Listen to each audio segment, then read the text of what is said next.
Hello, this is Jeremy with the Proctor Dealerships, and today we're going to be talking about fuel.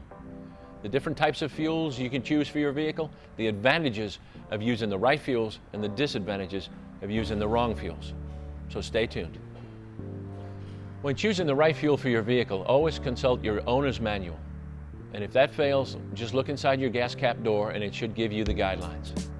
The better quality fuel you use for your vehicle, the better performance you will get from your vehicle, and fuel efficiency. When you're at the pumps choosing a fuel, you've usually got three choices: regular, super, or premium. Always go for the premium.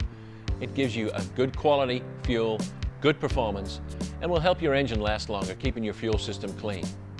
Octane ratings are the standard measure of fuels. The higher the octane rating, the higher the compression the fuel can stand before igniting itself, thus reducing spark knock. A spark knock is detrimental to your engine components, so the higher the octane, the better performance you will get from your vehicle.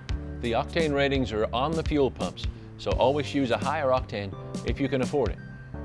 Depending on where you live, if you live at high altitudes, the use of a high octane fuel is important for fuel efficiency and good engine performance. The air is thin at high altitude, so you need a maximum octane rating to have good performance for your engine. Choosing the right octane rating fuel for your vehicle is important. It ensures that you get good fuel efficiency. Gasoline's expensive these days, so we don't want to waste it. In the last few years, ethanol has been a component in our fuels, and it's been quite controversial, with drawbacks and benefits. So let's talk about some of those. Ethanol, or ethyl alcohol, is produced primarily in this country from corn. The primary reason for using ethanol in fuels is just to boost the fuel quality and quantity, with most fuels today being a 10% blend of ethanol. Production of ethanol in the United States has tripled since 2007, making us the #1 producer of ethanol on the planet. This helps us be less dependent on foreign fuels. One thing to note about ethanol is that it's 34% less volatile or less efficient than gasoline. One of the controversies behind ethanol is that it can actually begin to corrode aluminum parts in a fuel system.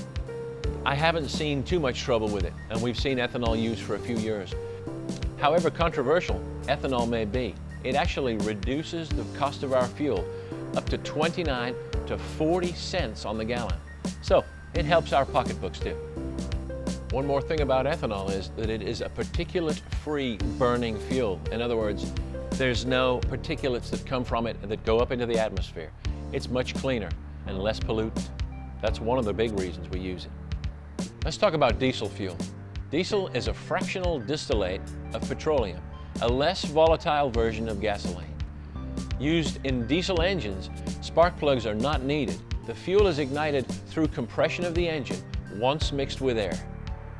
Leaded fuels have become a thing of the past at the pumps. If you drive a really old vehicle, and I mean old vehicles, it requires a little bit of lead in the fuel to perform well, and you can buy lead additives for fuel for older vehicles. But modern vehicles don't require lead at all. It's a bad pollutant. We don't need to send that up into the ozone layer. And that is one of the reasons that we use ethanol. It has actually replaced lead in fuels. Thanks again for watching. This is Jeremy with the Proctor Dealerships. Stay tuned for more car tips, and thanks.